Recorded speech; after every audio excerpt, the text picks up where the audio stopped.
Hello everyone, welcome to the free UPSC preparation and welcome to this public administration session. As you all know कि हम मोहित भट्टाचार्य की book new Horizons of public administration को cover कर रही हैं। ये book Bible of public administration मानी जाती है, लेकिन इसकी एक कमी ये है या एक खासियत मान लीजिए चाहे कमी मान लीजिए ये कि आप अगर बिगिनर हैं पब्लिक एडमिनिस्ट्रेशन अभी आपने अगर पढ़ना स्टार्ट करा है तो शायद ये बुक आपके लिए समझना थोड़ा मुश्किल हो सकता है।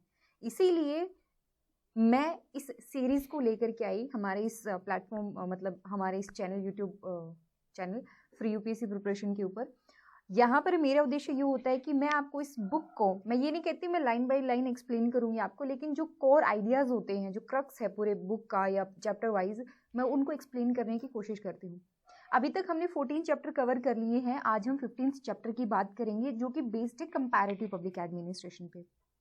कंपैरेटिव पब्लिक एडमिनिस्ट्रेशन मेरे हिसाब से एडमिनिस्ट्रेशन का जो कोर होता है ना, पब्लिक एडमिनिस्ट्रेशन का जो कोर होता है उसमें से आता है। यानी कि बाकी ऐसे टॉपिक हैं जो आप मान लीजिए अगर पब्लिक एडमिनिस्ट्रेशन नहीं भी पढ़ रहे तो भी आपने उनके बारे में सुना होगा। फॉर एग्जाम्पल फाइनेंशियल एडमिनिस्ट्रेशन है, एडमिनिस्ट्रेटिव रिफॉर्म है, सिविल सर्विस है, पर्सनल एडमिनिस्ट्रेशन। ये ऐसे टॉपिक होते हैं जिनके बारे में थोड़ा बहुत, मैं ये नहीं कहती कि हमें बहुत ज़्यादा पता होता है, बट थोड़ा बहुत हमें पता है। लेकिन कंपैरेटिव पब्लिक एडमिनिस्ट्रेशन है, डेवलपमेंट एडमिनिस्ट्रेशन, एडमिनिस्ट्रेटिव लॉ, ये ऐसे टॉपिक होते हैं जो इस सब्जेक्ट को जब आप पढ़ते हो ना तभी आप इन टॉपिक को कवर करते हो। कंपैरेटिव मीन्स कि कुछ ना कुछ आप कंपेयर कर रहे हो, लेकिन क्या कंपेयर कर रहे हो? आप किसी कंट्री के वहाँ के एडमिनिस्ट्रेटिव सिस्टम को कंपेयर करने की कोशिश कर रहे हो। जैसे आपने अमेरिका और इंडिया का एडमिनिस्ट्रेटिव सिस्टम कंपेयर करा, लेकिन एडमिनिस्ट्रेटिव सिस्टम में तो बहुत सारी चीज़ें होती है। फॉर एग्जाम्पल अगर मैं बात करूँ, आप एडमिनिस्ट्रेटिव सिस्टम में आप ये मान के चलें कि प्रोसेस भी होती है, इसकी एक स्ट्रक्चर भी है, ठीक है। इसमें यहाँ पे लोग भी काम कर रहे हैं, यानी कि पर्सनल भी है। हम किस चीज़ को कंपेयर कर रहे हैं? अगर मैं आपको कह दूं कि आपने यूएसए और इंडिया के एडमिनिस्ट्रेटिव सिस्टम को कंपेयर करना है, तो आप एडमिनिस्ट्रेशन के कौन से एस्पेक्ट को कवर करोगे?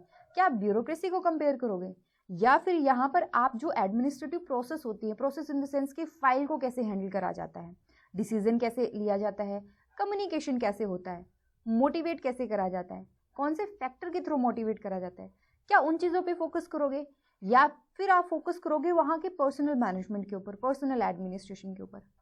ये होता है कि आप कौन सा मेथड फॉलो कर रहे हो कंपैरिजन के लिए। अब इनमें से कोई भी एक एस्पेक्ट अपने आप में गलत भी नहीं है और अपने आप में पूरा कंप्लीट भी नहीं है, मतलब पूरा सही भी नहीं है। अगर आप सिर्फ और सिर्फ ब्यूरोक्रेसी पे फोकस करते हो तो आप एडमिनिस्ट्रेशन के बहुत सारे एस्पेक्ट को मिस करोगे, ठीक है। तो इसी के बारे में कि हमें कौन से मेथड अपनाने चाहिए, हमें कौन से एस्पेक्ट पे फोकस करना है, एक थ्योरेटिकल पर्सपेक्टिव से भी हम बात करेंगे। एक चीज़ हमेशा याद रखना, हमारा एडमिनिस्ट्रेशन पढ़ने का एक उद्देश्य ये होता है, दो तरीके से आप देखो। एक तो ये कि हम थ्योरी बिल्ड करके उसको प्रैक्टिकल में लाने की कोशिश करें, मतलब पहले हमने थ्योरी बिल्ड करी फिर हमने उसको प्रैक्टिस में लाया। For example Frederick Winslow Taylor ने ये कहा कि अगर आप इकोनॉमिक बेनिफिट देते हो किसी वर्कर को तो वो ज़्यादा अच्छे से काम कर पाएगा। यानी कि पहले थ्योरी बिल्ड हुई, उसके बाद में लोगों ने, मतलब टेलर ने तो डेफिनेटली अपनाया, वो तो उनका एक्सपेरिमेंट था, बट टेलर ने जब ये थ्योरी दी उसके बाद में लोगों को रियलाइज़ हुआ कि अच्छा, मोटिवेट करने का ये भी तरीका होता है। यहाँ पर क्या हो रहा है कि थ्योरी बिल्ड कर रहे हो आप प्रैक्टिकल में लाने के लिए, ठीक है। ऑन दी अदर हैंड क्या होता है कि कोई फिनोमिना चल रहा है, इन रियलिटी कोई फिनोमिना, और आप उसको समझने की कोशिश कर रहे हो, यानी कि प्रैक्टिस में वो पहले आ चुकी है वो चीज़, आप उसको समझने की कोशिश कर रहे हो। जैसे ग्लोबलाइजेशन हो रहा है, अब उसको समझने की कोशिश कर रही हैं, ठीक है। अब जैसे डिजिटलाइजेशन का दौर है, 21st सेंचुरी, डिजिटल सेंचुरी भी आप कह सकते हो, अब इसको समझने की कोशिश करी जा रही है। तो यहाँ पर जो स्कॉलर्स होते हैं और जो इसको परफॉर्म करते हैं, जैसे जो एडमिनिस्ट्रेटर होते हैं, उनके दोनों के एस्पेक्ट से हमें इस सब्जेक्ट को समझने की ज़रूरत है। बीइंग अ स्कॉलर आपको कंपैरिजन की क्यों ज़रूरत पड़ती है? क्योंकि हर एक कंट्री के अंदर अलग अलग फिनोमिनाज हैं। इंडिया में अलग है, यूएसए में अलग है, यूरोप में अलग है, अफ्रीका में अलग है, ऑस्ट्रेलिया, चाइना, रशिया, इन सब में अलग अलग फिनोमिना है, अलग अलग सोसाइटी है इनकी। सोसाइटी इन द सेंस कि यहाँ पर अलग इकोनॉमिक सिस्टम, अलग पॉलिटिकल सिस्टम, अलग कल्चरल सिस्टम, सब कुछ अलग है। वहाँ पर एक एडमिनिस्ट्रेशन एग्जिस्ट कर रहा है। बीइंग अ स्कॉलर, आप अगर साइंस ऑफ एडमिनिस्ट्रेशन डेवलप करना चाहते हो, अपने फील्ड को अगर आप एक डिग्निफाइड फील्ड की तौर पे, एक साइंटिफिक फील्ड के तौर पे डेवलप करना चाहते हो, तो उसके लिए आपको ऐसे प्रिंसिपल्स डेवलप करने होंगे जो यूनिवर्सली एक्सेप्टेड है, एंड फॉर दैट आपको कंपैरेटिव स्टडी करनी पड़ेगी। दूसरी तरफ प्रैक्टिशनर या जो एडमिनिस्ट्रेटर होते हैं, जो जैसे जो आईएएस ऑफिसर बन गए या जो पॉलिसी मेकर्स हैं, जो जिनको हम कहते हैं कि एडमिनिस्ट्रेटर है, उनके लिए कंपैरेटिव पब्लिक एडमिनिस्ट्रेशन क्यों ज़रूरी है? क्योंकि पॉलिसी इम्प्लीमेंट करते टाइम भी उन्हें ये ध्यान रखना होता है कि ऐसी ही पॉलिसी अगर किसी और कंट्री में भी अप्लाई हुई तो क्या क्या चैलेंज आए थे, कैसे उन्होंने डील करा, मतलब अपनी समस्याओं को दूर करने के लिए, निजात पाने के लिए और ऑप्शन ढूंढने के लिए भी एक पर्टिकुलर चीज़ है। जैसे क्रिप्टो करेंसी चल रही है, क्रिप्टो करेंसी का इशू चल रहा है, ठीक है। अब क्रिप्टो करेंसी इंडिया ने क्या करा, वो स्टेप लेने से पहले वो देखेगी कि बाकी कंट्रीज में क्या हो रहा है, ठीक है। मैं ये नहीं कहती बिल्कुल कॉपी करेगी, इमिटेट करेगी, बिल्कुल ही नहीं, बट वो एग्जाम्पल तो एटलीस्ट लेगी। तो बाकी कंट्रीज में क्या हो रहा है उस हिसाब से हम भी देखेंगे कि हमें क्या स्टेप लेना चाहिए। तो उसी हिसाब से आपको कंपैरेटिव पब्लिक एडमिनिस्ट्रेशन की स्टडी करनी पड़ती है, ठीक है। तो ये तो था हमारा डिस्कशन के लिए कुछ मतलब बैकग्राउंड तैयार हुआ। अब हम मेन मुद्दे पे आते हैं, यानी कि बुक में जो लिख रखा है उसके बारे में बात करते हैं, ठीक है। तो मैं ये पहले इरेज कर दूं सारा, then will move on to our discussion. देखो, पब्लिक एडमिनिस्ट्रेशन की शुरुआत हुई थी 1887 में। Credit goes to Woodrow Wilson, ठीक है।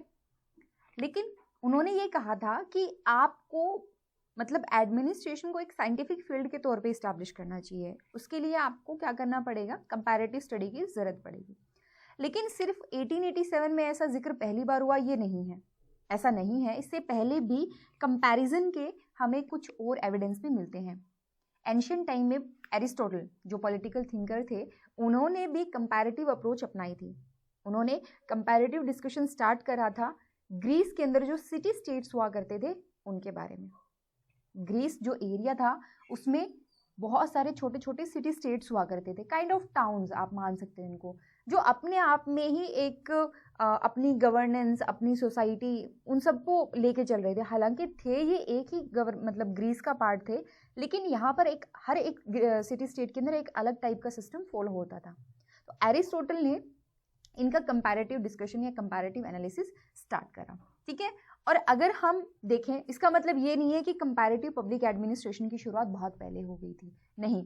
अगर हम एज अ सब फील्ड के तौर पे देखें तो कंपैरेटिव पब्लिक एडमिनिस्ट्रेशन की हिस्ट्री उतनी लंबी नहीं है।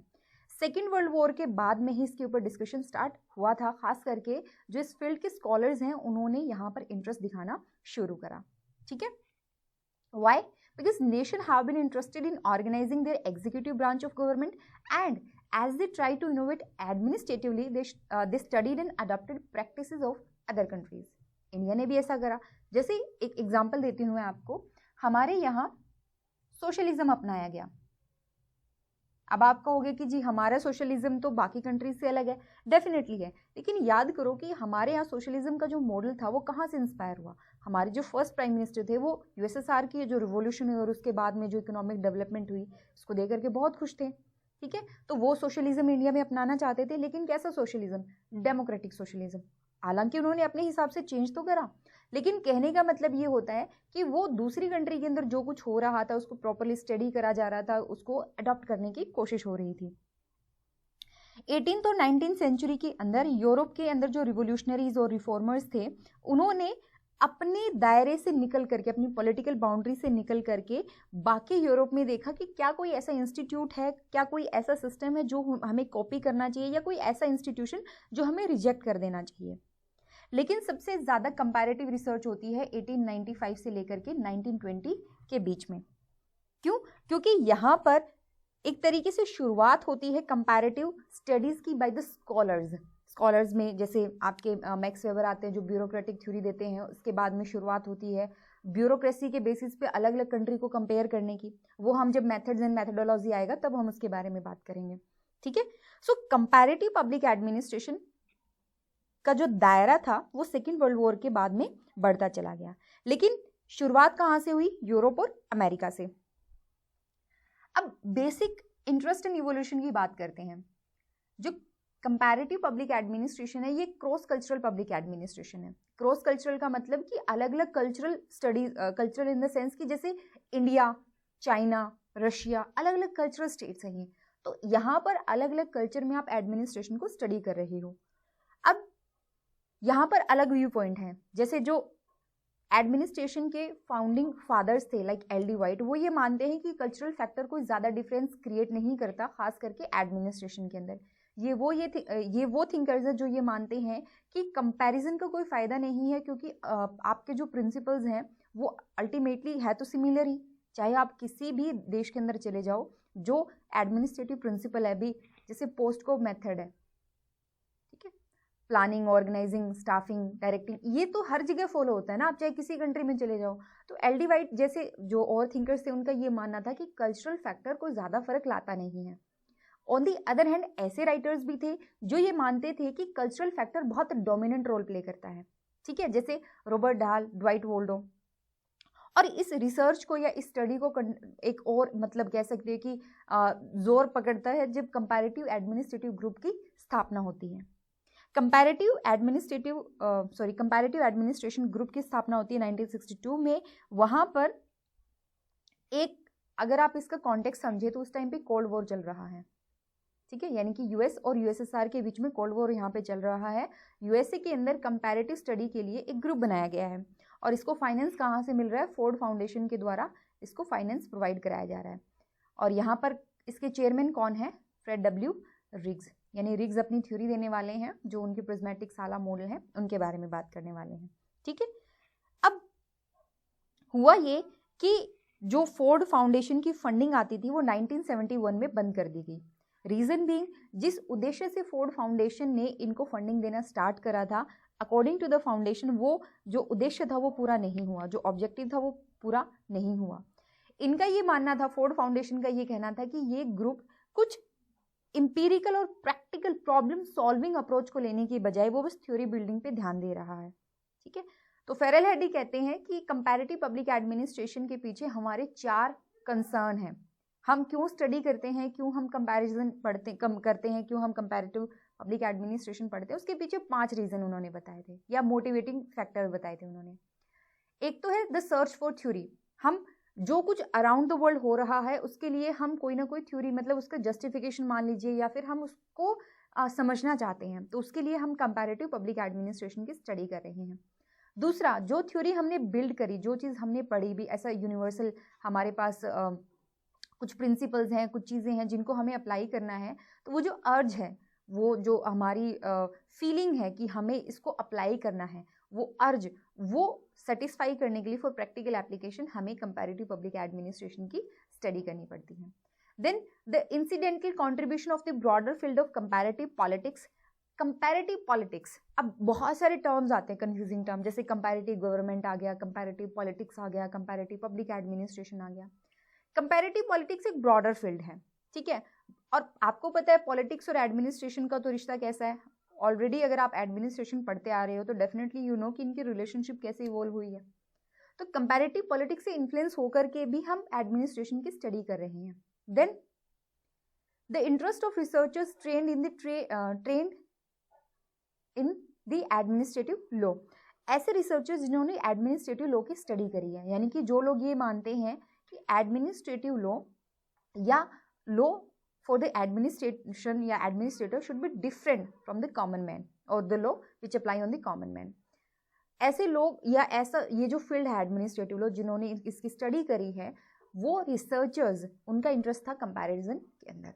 And then the comparative analysis of ongoing problems of public administration. तो फेरेल हेडी के अकॉर्डिंग ये 5 मोटिवेटिंग कंसर्न थे कंपैरेटिव पब्लिक एडमिनिस्ट्रेशन के, ठीक है।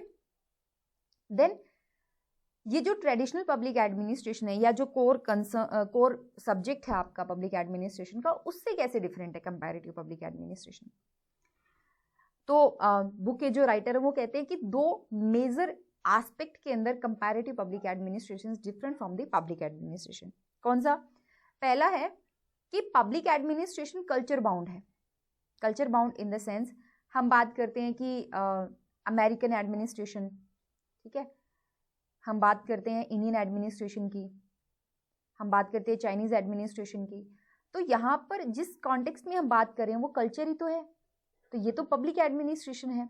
जब हम कंपैरिजन कर लेंगे, कंपैरिजन के बाद में हमारे पास कुछ ऐसी थ्योरीज आएंगी जिनको हम यूनिवर्सली अप्लाई कर सकते हैं।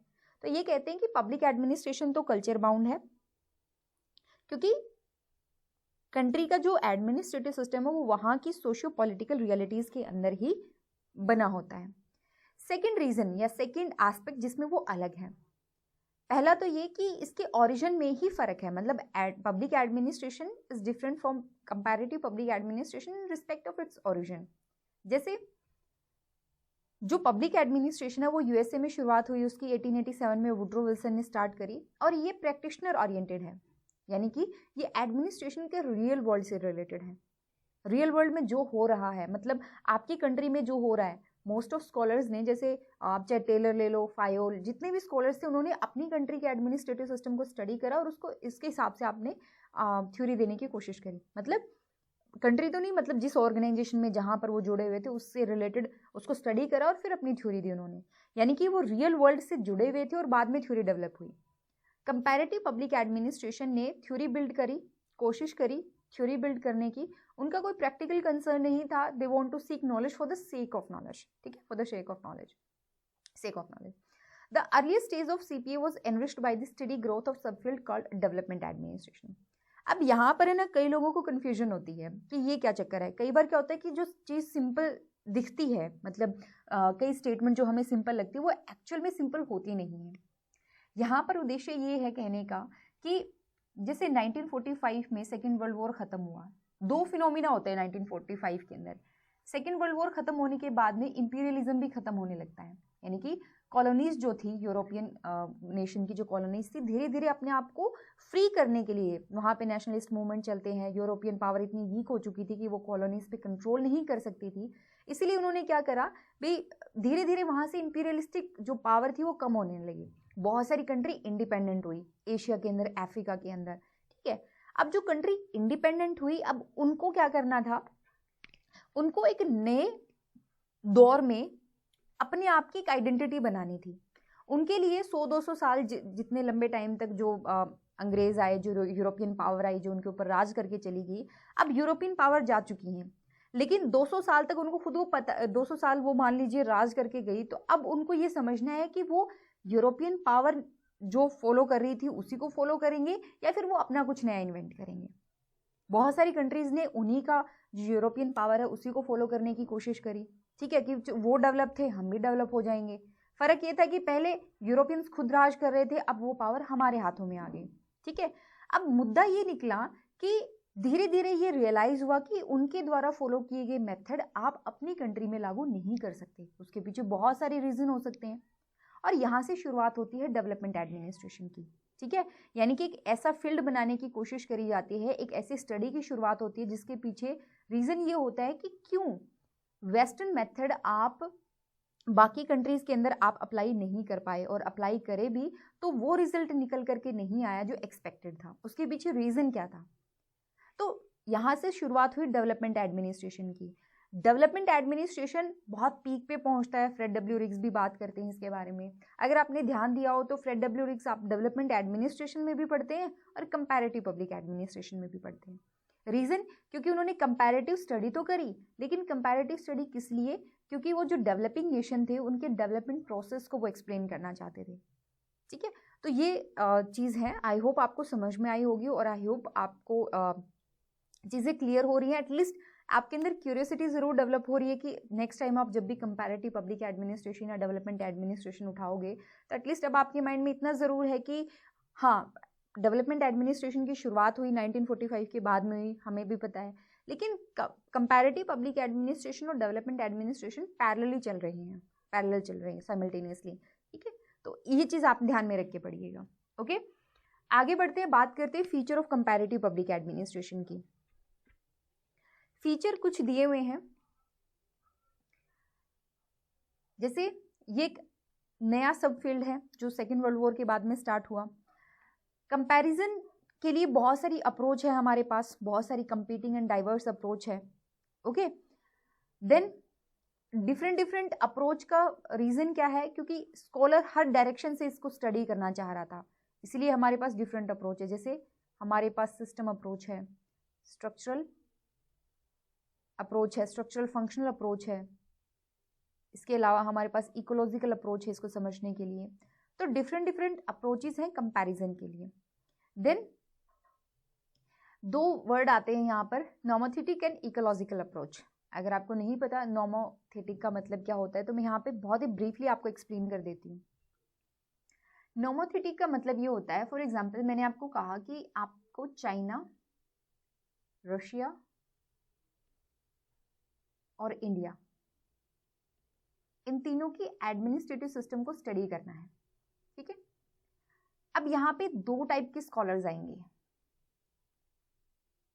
एक तो ये फोकस करेंगे कि इन तीनों सिस्टम के अंदर सिमिलैरिटीज क्या है,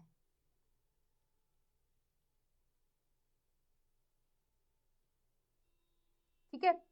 और कुछ ऐसे होंगे जो ये फोकस करेंगे कि इंडिया जो है वो अपने आप में यूनिक क्यों है, मतलब इंडिया के अंदर ऐसे क्या फीचर हैं जो चाइनीज और रशियन एडमिनिस्ट्रेशन के अंदर नहीं है। हुई ना दो अप्रोच, एक में आप सिमिलैरिटीज ढूंढने की कोशिश कर रहे हो और एक में आप डिफरेंस ढूंढने की कोशिश कर रहे हो, भी यूनिक क्या है अपने आप में। तो जब आप सिमिलैरिटीज ढूंढने की कोशिश करते हो ना, तब मैं कहूंगी कि आप नॉमोथेटिक अप्रोच लेकर के चल रहे हो, ठीक है। और जब आप यूनिक बनाने के लिए जो मतलब जिस अप्रोच से काम कर रहे हो, यानी कि आप डिफरेंस ढूंढने की कोशिश कर रहे हो, भी हमारी कंट्री में ऐसा यूनिक क्या है, तब मैं कहूंगी कि आप क्या फॉलो कर रहे हो, इडियोग्राफिक। ये टर्म आपने जरूर सुनी होंगी, अगर आपने फ्रेड डब्ल्यू रिक्स को पढ़ा है तो डेफिनेटली आपने इन टर्म्स के बारे में सुना होगा। इडियोग्राफिक क्या होता है कि आप अपने सिस्टम, मतलब अगर मैं कह दूं कि आपको इंडिया और यूएसए को कंपेयर करना है, अगर आप ये देखें कि इंडिया अपने आप में यूनिक कैसे, भी एक लार्जेस्ट डेमोक्रेसी है, तो there must be some unique element. अब वो यूनिक एलिमेंट हैं क्या, अगर आप इन पे फोकस करते हो तो आप, मैं कहूंगी कि आप इडियोग्राफिक अप्रोच को लेके चल रहे हो। इडियोग्राफिक अप्रोच में क्या होता है, एक चीज और ये भी होती है कि यहाँ पर सिचुएशन, इंसान की फ्री विल, ये भी बहुत सारी चीजें डिसाइड कर देती है। मैं क्या सोचती हूँ, मैं क्या करती हूँ, ये भी काफी हद तक डिसाइड होता है। भाई मेरा डिसीजन, मैं एडमिनिस्ट्रेटर हूँ, ठीक है, मैं एक एडमिनिस्ट्रेटर हूँ, मैं जो डिसीजन लूंगी डेफिनेटली वो मेरी फ्री विल पे है। मेरे पास बहुत सारे ऑप्शन है, मैं उन ऑप्शन में से क्या चूज करती हूँ वो मेरी खुद की चॉइस है ना, और वो चॉइस पूरी एडमिनिस्ट्रेशन को इन्फ्लुएंस कर रही है। ऑन दी अदर हैंड नॉमोथेटिक में ऐसा नहीं होता, मतलब आप इनको पूरा स्टडी कर सकते हो इन अप्रोचेस को। मेरा मकसद था सिर्फ ये बताने का कि इन टर्म्स का मीनिंग क्या होता है, ठीक है। तो यहाँ पर रिक्स क्या कर रहे हैं, नॉमोथेटिक अप्रोच को फॉलो कर रहे हैं, इकोलॉजिकल अप्रोच को फॉलो कर रहे हैं, साथ ही साथ वो एक साइंटिफिक टेम्परामेंट बिल्ड करने की कोशिश कर रहे हैं ताकि एनालिसिस में उनको मदद मिल सके। And the field has been dominated by American scholars due to mainly to Ford Foundation support. और जैसा मैंने आपको बताया कि फोर्ड फाउंडेशन ने 1971 में अपनी जो फंडिंग थी वो वापस ले ली थी, ठीक है। तो फोर्ड फाउंडेशन की वजह से भी उस टाइम पर ये था कि हमें स्टडी करनी है। कंपैरेटिव पब्लिक एडमिनिस्ट्रेशन में जितनी भी स्टडी हुई वो आप कह सकते हो कि फोर्ड फाउंडेशन की ही देन थी। And then comparative public administration could be seen as having two motivational concern. पहला था कि हमें थ्योरी बिल्ड करनी है, दूसरा ये कि हमें डेवलपिंग कंट्रीज की एडमिनिस्ट्रेटिव प्रॉब्लम को समझना है। लेकिन जब फोर्ड फाउंडेशन ने अपनी फंडिंग वापस ले ली, फंडिंग देना बंद कर दिया, तो उसके बाद में कंपैरेटिव पब्लिक एडमिनिस्ट्रेशन के ऊपर उतनी इंटेंसिटी के साथ मैं कह सकती हूँ कि ज्यादा स्टडी इसके ऊपर नहीं हुई। अब यहाँ पर ऑथर बात करते हैं कि हमें कंपैरिजन की जरूरत क्यों पड़ी। हालांकि इस चीज पे हम पहले भी बात कर चुके हैं, लेकिन ऑथर की राय जानते हैं। ये कहते हैं कि the need for comparison as a prerequisite for the development of a science of public administration. आप साइंस ऑफ एडमिनिस्ट्रेशन को लेके चल रहे हो, आपने शुरुआत करी कि हम पॉलिटिक्स से अलग हैं, पॉलिटिक्स एडमिनिस्ट्रेशन डाइकोटोमी से आपने शुरुआत करी थी। डाइकोटोमी से तो आप अलग निकल आए, लेकिन आप एडमिनिस्ट्रेशन को एक अलग सब्जेक्ट के तौर पे स्टैब्लिश नहीं कर पाए। क्यों? क्योंकि आपके पास ऐसे एविडेंस नहीं थे या ऐसे आपके पास प्रिंसिपल नहीं थे जो इस फील्ड को एक अलग पहचान दे सके। मतलब आप इसको साइंस के तौर पे स्टैब्लिश नहीं करवा पाए, इसीलिए अब आपको कंपैरिजन करने की जरूरत है, ठीक है। क्यों? क्योंकि आपको science of public administration develop करना है। On the other hand the need for comparison in the interest of practical governance and knowledge of fact, कि एक्चुअल में हो क्या रहा है, यूएसए के अंदर क्या हो रहा है, यूरोप के अंदर क्या चीज़ें चल रही हैं, हमें उनके फैक्ट्स का पता होना चाहिए, वहाँ पर जो गवर्नेंस फॉलो हो रही है उसकी प्रैक्टिकल नॉलेज होनी चाहिए। अगर हमें ऐसा करना है तो हमें क्या करना होगा, कंपैरेटिव स्टडीज़ करनी होगी। तो ये कुछ रीज़न रहे कंपैरेटिव एडमिनिस्ट्रेशन के। अब बात करते हैं मेथोडोलॉजी एंड मॉडल्स की, बट हमारा जो टॉपिक है वो काफ़ी लेंथी होएगा, 25 मिनट्स ऑलरेडी हो चुकी हैं, तो ये कल बात करूँगी मैं। आई होप आप इस बुक को पढ़ें, बुक को खुद पढ़ना है पहली चीज़ तो ये, लेक्चर सुनो, बुक उठाओ, बुक पढ़ो, ठीक है। इसके अलावा आप चैनल पे विजिट करें, एक प्लेलिस्ट मिलेगी आपको Q&A के नाम से, उसके अंदर एक वीडियो मिलेगा आपको, how to prepare for public administration, जिसमें ना 3 स्टेज प्रिपरेशन स्ट्रेटेजी बताई गई है। तो मैं हर एक कैंडिडेट को रिकमेंड करती हूँ कि वो वीडियो देखनी चाहिए, चाहे आप बिगिनर हो, चाहे आप इसके अंदर काफ़ी टाइम हो गया आपको पब्लिक एडमिनिस्ट्रेशन पढ़ते हुए, डेफिनेटली आपको एक बार ये वीडियो ज़रूर देखनी चाहिए। इसके अलावा अगर आप हमारे पब्लिक एडमिनिस्ट्रेशन की नोट्स परचेज करना चाहते हैं तो आप हमें कॉन्टेक्ट कर सकते हैं इस नंबर पे 9896859767 पे, या फिर आप विजिट कर सकते हैं हमारी वेबसाइट www.freeupscpreparation.in पे, ठीक है जी। इसके अलावा मान लीजिए कि कोई भी टेक्निकल एरर आता है या कोई भी रीज़न है, कुछ आपको पूछना है, कोई कंसर्न है, कोई डाउट है, कोई क्वेरी है, तो आप इस कॉन्टैक्ट डिटेल पे या कॉन्टैक्ट नंबर पे आप कॉन्टैक्ट करके हमें बता सकते हैं, ठीक है। आप पब्लिक एडमिनिस्ट्रेशन के नोट्स परचेज कर सकते हैं, इसके अलावा हमारी टेस्ट सीरीज ज्वाइन कर सकते हैं, या फिर आप चाहे तो हमारा पूरा पेड कोर्स है पब्लिक एडमिनिस्ट्रेशन का, वो भी ज्वाइन कर सकते हैं। तो मैं सबसे पहले आपको रिकमेंड करूँगी कि ये वीडियो फटाफट देख के आओ और अपनी प्रिपरेशन को मतलब तैयार करो, कौन सी बुक रेफ़र करनी है, कुछ भी। और हाँ, अगर आपको कोई सवाल का जवाब चाहिए, मतलब आपको पब्लिक एडमिनिस्ट्रेशन से रिलेटेड या अपनी प्रिपरेशन से रिलेटेड आपको किसी भी सवाल का जवाब चाहिए, तो कमेंट सेक्शन में आप हमें बता सकते हैं। मैं कोशिश करूँगी कि वीकेंड पे एक ऐसा वीडियो आए जिसमें हम अपने डाउट्स, अपनी क्वेरीज के बारे में बात करें, कि सिर्फ बुक्स और स्टडी के बारे में बात न हो करके कुछ हमारे जैसे मोटिवेशन की हो गई, इंस्पिरेशन है, शेड्यूल हो गया, स्टडी प्लान है, ऐसे टॉपिक जो स्टडी से रिलेटेड है उनके बारे में भी हम बात कर सकते हैं। तो कौन से टॉपिक पे बात होनी चाहिए, किसके बारे में बात होनी चाहिए, वो सब आप कमेंट सेक्शन में एक बार बता सकते हो, ठीक है। जहाँ पर मुझे लगेगा कि ये रेलेवेंट क्वेश्चन है, हमें डिस्कस करना चाहिए, तो डेफिनेटली उस क्वेश्चन को हम वीकेंड जो हमारा वीडियो आएगा उसके ऊपर हम बात करेंगे, ओके। इसके अलावा free UPSC preparation YouTube channel के ऊपर और भी बहुत सारी वीडियोस आ रही है, खास करके फिजिक्स ऑप्शनल की। तो जो भी आपने आसपास कोई फिजिक्स के साथ तैयारी कर रहा है तो डेफिनेटली आप शेयर करें, लाइक करें, और कल मिलते हैं फिर। Till then take care and thank you so much.